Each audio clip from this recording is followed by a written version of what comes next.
Bien, estamos en el capítulo 4 de la primera temporada de la serie de Lucas y hemos visto que el Dios eterno es personal y que busca restaurar su relación con el hombre, quien perdió su estatus de hijo de Dios al rebelarse, siguiendo la tentación de Satanás. Hoy vamos a completar el panorama del Evangelio, porque vamos a desplegar el escenario donde actúan todas estas personas de las cuales hemos hablado ya, Dios, el hombre y Satanás. Y ese escenario es la historia, y especialmente hoy vamos a hablar acerca de la historia de la sociedad humana. Hay muchas personas que están poco motivados con el Evangelio, porque han creído la opinión de Marx, que piensan que el Evangelio es una droga egoísta que enajena a la persona de los males de la sociedad. Y lamentablemente muchos cristianos lo han creído, y no solamente muchos cristianos lo han creído, sino que incluso hay iglesias que han adoptado esta caricatura del Evangelio. Pero el verdadero Evangelio de Jesucristo jamás será un éxtasis que saca a la persona de su contexto social, ni tampoco es una vía de escape cobarde e irresponsable ante la maldad que hay en el mundo. Al contrario, Jesucristo dijo: Padre, no te pido que los quites del mundo, pero que los guardes del mal. Hoy veremos que el Evangelio es la buena noticia de que Dios trae su reino a esta tierra e invita a los hombres a participar con él para recuperar lo que el diablo usurpó. Dios trae su reino a esta tierra. El Evangelio es la buena noticia de que Dios ha instaurado el reino de Dios. De hecho, en la Biblia vemos que una de las formas en que más se identifica el Evangelio es como el Evangelio del reino, en el que Dios irrumpe en la historia, no meramente para restaurar su relación con los individuos, sino también para instaurar su reino, que restaura todo lo que se había roto después de la caída en la sociedad humana.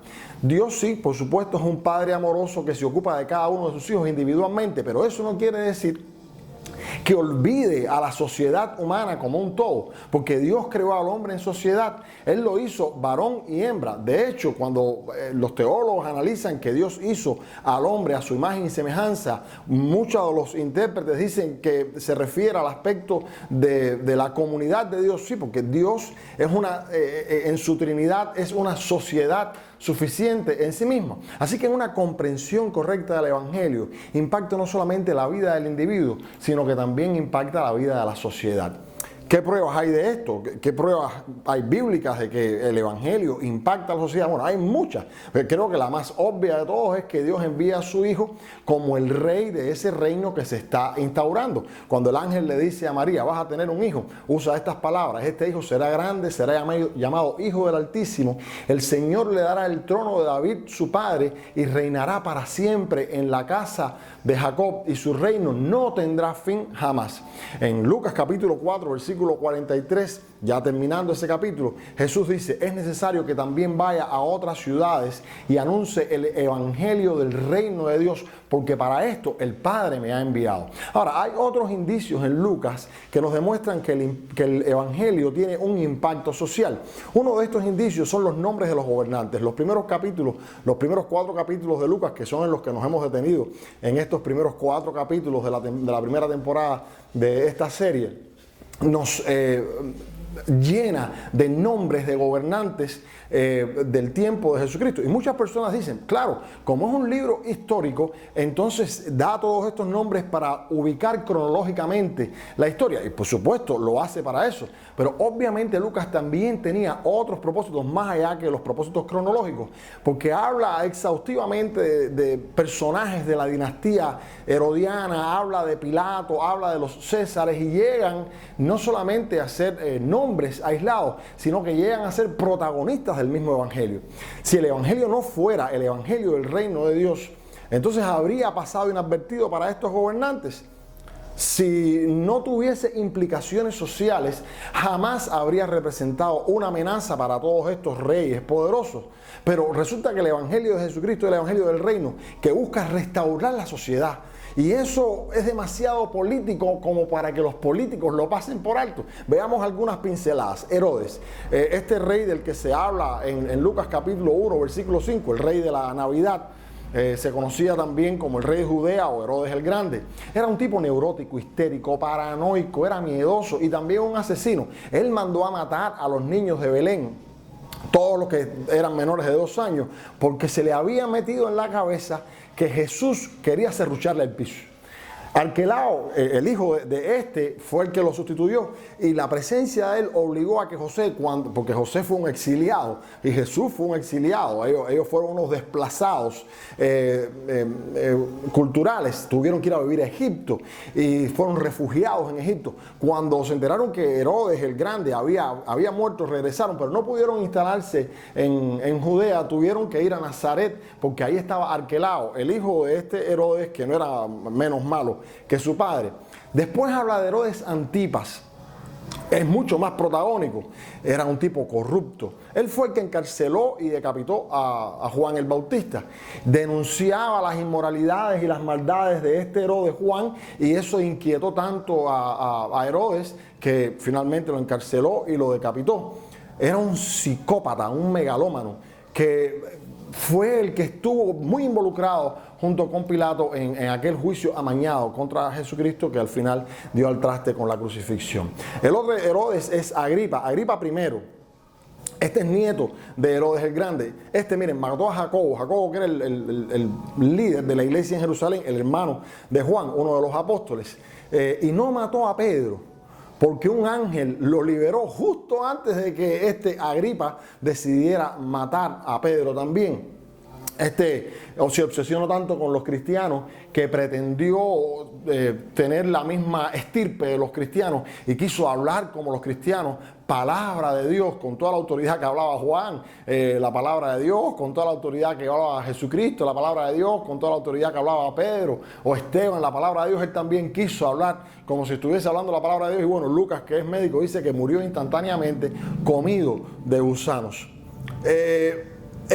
Agripa tuvo otro hijo, Agripa II, que también estuvo involucrado en un juicio que no dio resultado legal alguno, ningún curso legal práctico para Pablo, y Pablo le predica el evangelio en esa vista, en ese juicio, y Agripa dice, casi me persuades a ser cristiano. ¿Para qué hablar de Pilato, el pusilánime, que célebre por lavarse las manos, que en una conversación personal con Jesucristo decidió callar ante la verdad y quedó como un niño tonto delante de Jesucristo, preguntando, bueno, ¿y qué es la verdad? Porque Jesucristo dijo, mi reino es el reino de la verdad, no es el reino del poder, como vamos a ver inmediatamente. Y no nos vamos a meter en el canal de los Césares, porque entonces no tendríamos para cuándo acabar. Lo que está claro es lo siguiente: el verdadero evangelio del reino, además de rescatar al individuo, impacta todas las esferas de la sociedad. ¿Qué características tiene ese reino que impacta a la sociedad? Bueno, en Lucas hay muchas descripciones del reino. Vemos en Lucas capítulo 1, 51 a 53 a María hablando de ese reino. Dice, quebranta a los soberbios, humilla a los poderosos, exalta a los humildes, sacia a los hambrientos, despoja a los ricos. Zacarías en Lucas capítulo 1, pero a partir del versículo 72 dice que es un reino de santidad, de justicia, de luz y paz. Los ángeles, cuando le hablan a los pastores, dice, este reino trae gloria a Dios en las alturas, pero en la tierra también trae paz. Isaías lo define como un reino que endereza lo que está torcido. Ahí en Lucas capítulo 3 lo vemos. Y Juan el Bautista en el capítulo 3, a partir del versículo 8, insta a las personas a dar frutos dignos de arrepentimiento, que los preparen para ese reino que ya está en marcha.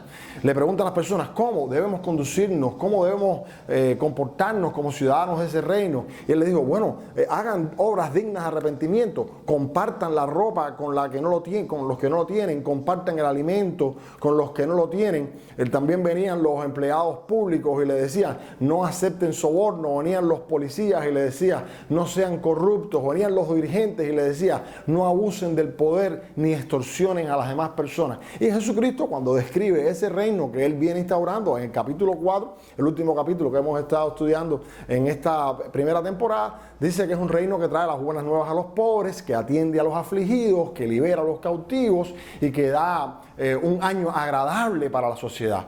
¿Te parece que el evangelio con todo esto es algo teórico, que es algo subjetivo o que es enajenado a la realidad?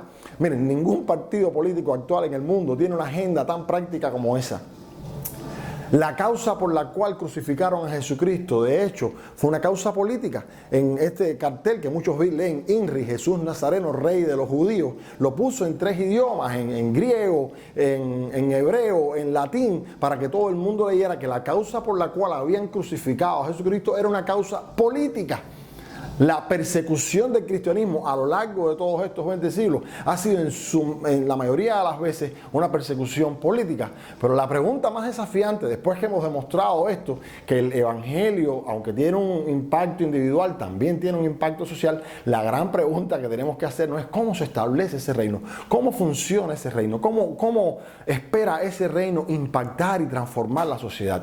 Bueno, para esto es muy útil volver a repasar en Lucas capítulo 4 la tentación de Satanás a Jesucristo, donde él le ofrece un poco que con descaro a Jesucristo los reinos, el gobierno de todos los reinos de la tierra. Y quiero decirle, la idea de Satanás aquí es acertada, no está absolutamente mal para nada que Jesucristo retome el gobierno de los reinos de este mundo, porque para eso vino, como ya lo dijimos. Y bueno, según Juan dice categóricamente, esto va a suceder ahí en Apocalipsis capítulo 11, versículo 15, dice, los reinos de este mundo han venido a ser de nuestro Señor y de su Cristo. Así que Jesucristo deja bien claro que Él va a hacerlo, pero nunca jamás va a seguir las reglas del juego de Satanás. Porque Satanás estableció esas reglas desde que le usurpó los gobiernos de este mundo al hombre, a los cuales Dios se lo había dado.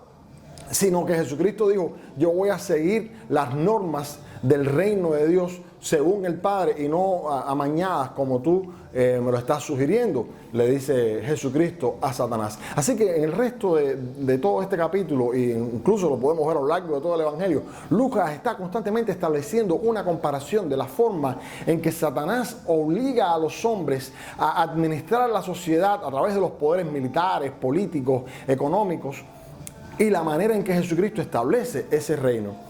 Leemos entonces Lucas capítulo 4, ya que es tan útil, los versículos 6 al 8. Le dijo el diablo, a ti te daré toda la potestad, importante, toda esta potestad, y te daré también toda la gloria de estos reinos, porque a mí me han sido entregados y yo los doy a quien yo quiero. Especifica. Lo único que tienes que hacer es postrarte y adorarme. Una vez que lo hagas, todo será tuyo. Y respondiendo Jesús le dijo, vete Satanás, porque escrito está, al Señor tu Dios adorarás y a Él solo servirás. El primer aspecto en la que no se espera que el evangelio instaure el reino en la sociedad, no, la manera en que no va a hacerlo, es que no se instaura a través de la potestad, sino a través del servicio. Dice, toda esta potestad te la voy a dar. Y eso, así es como acceden a los poderes los gobernantes, a través del poder económico o a través del poder militar.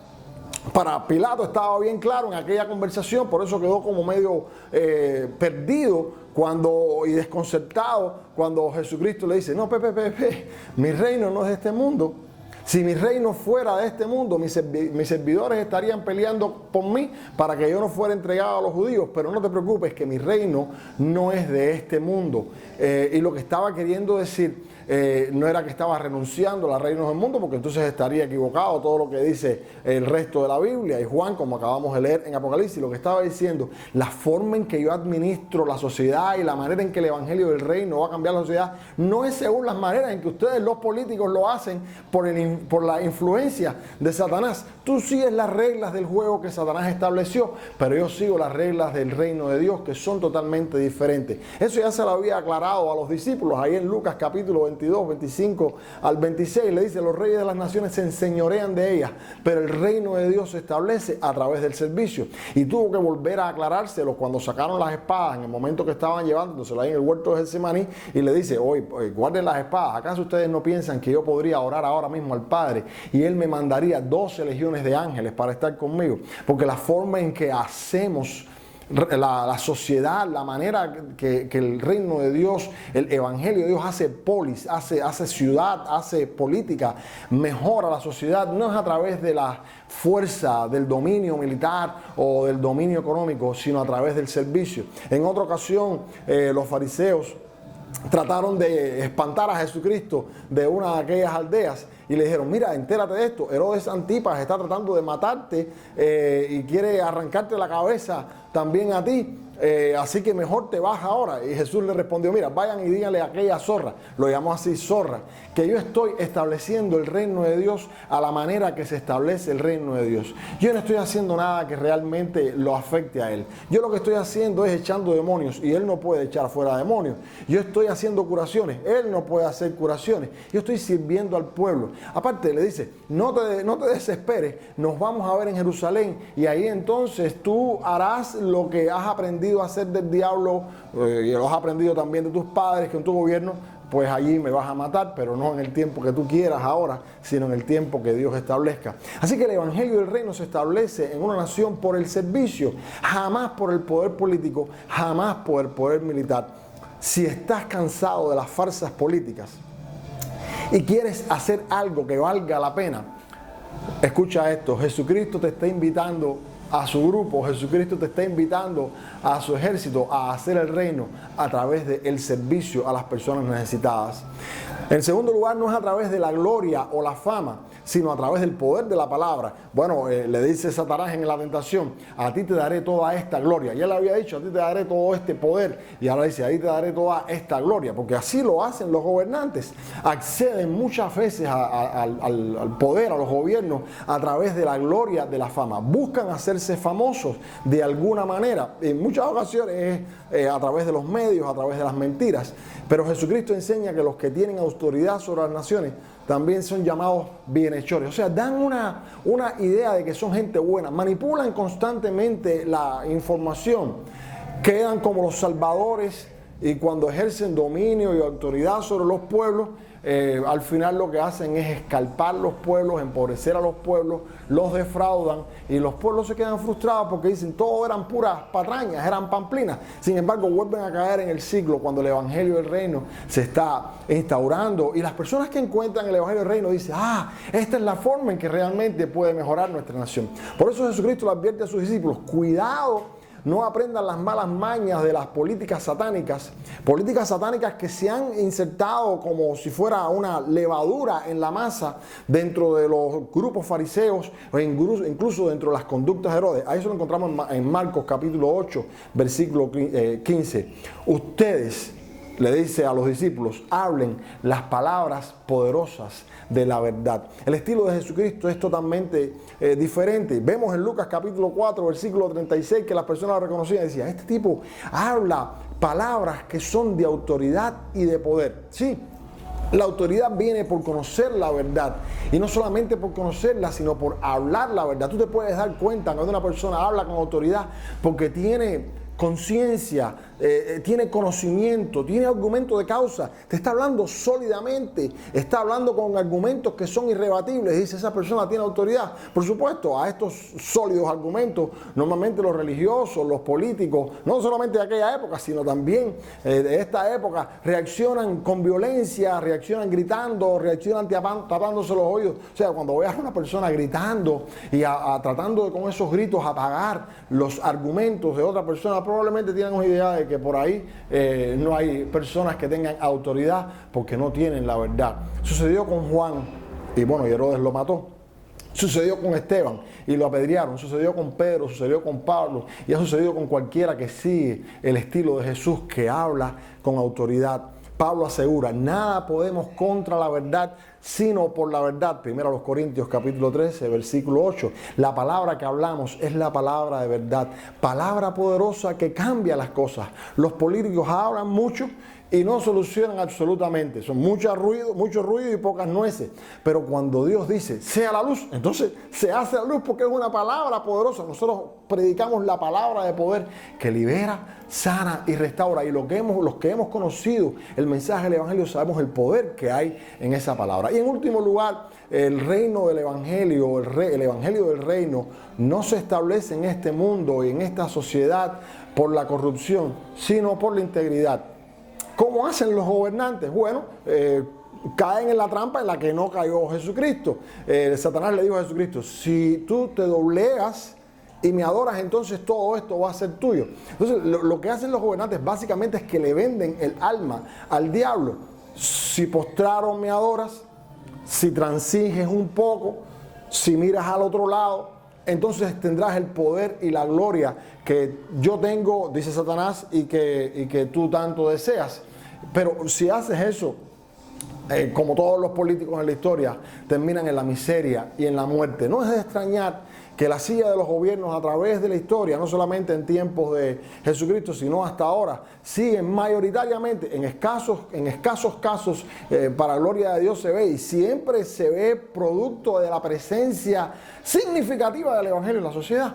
Pero mayoritariamente están ocupadas por tipos como Herodes, por tipos como Pilato, por tipos como César, megalómanos, o pusilánimes, o egoístas, o psicópatas. Saben que no hay ninguna razón para matar a Jesucristo, pero es el precio que Satanás les está pidiendo. Incluso se ponen de acuerdo, porque Herodes y Jesús, como leemos ahí, Herodes y Pilato no se llevaban bien, pero cuando se encontraron con el momento del juicio de Jesucristo, ahí se amistan nuevamente.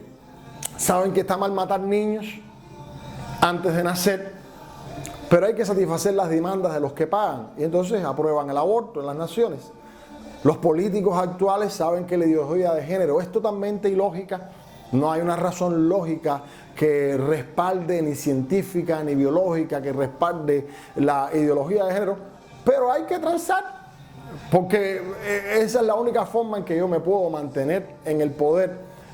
Puedo reprimir otras cosas, pero esto no lo hago porque me mantiene en el poder. Pero el Evangelio del Reino avanza con personas que siguen el modelo de Jesús, que mandó a Satanás al infierno y le dijo: yo sigo las instrucciones del Padre. A Él es al único que le doy la gloria y a Él es al único que yo sirvo. Si quieres usar títeres para matarme, entonces hazlo, pero debes saber que me mates o no, el reino se va a establecer porque es la voluntad de Dios. O personas como Juan el Bautista, que le dijo a Herodes: mira, arrepiéntete de todas tus maldades, arrepiéntete de todas tus inmoralidades, arrepiéntete de todas tus corrupciones, o vas a perecer, porque si no te arrepientes, todos vas a perecer, igual que el resto de las personas que no se arrepienten. Tu posición política no te va a librar de esto. Si me cortas la cabeza, peor para ti, porque entonces vas a ver el fantasma mío por el resto de tu vida. Y fue lo que pasó. Conclusión: el Evangelio del Reino no es solo un mensaje que restaura la relación del individuo con Dios, no solamente, sino que también restaura la sociedad. Quienes responden están llamados a bendecir a su nación, sirviendo a los necesitados, hablando las palabras poderosas de la verdad, siempre con la verdad, y viviendo en integridad. El Evangelio jamás será egoísta, jamás será aburrido, todo lo contrario, es una vida de aventura, es una vida de servicio audaz, y Jesucristo te está llamando hoy. Te espero el próximo domingo para seguir hablando del Evangelio en la segunda temporada de esta serie de Lucas. Dios te bendiga.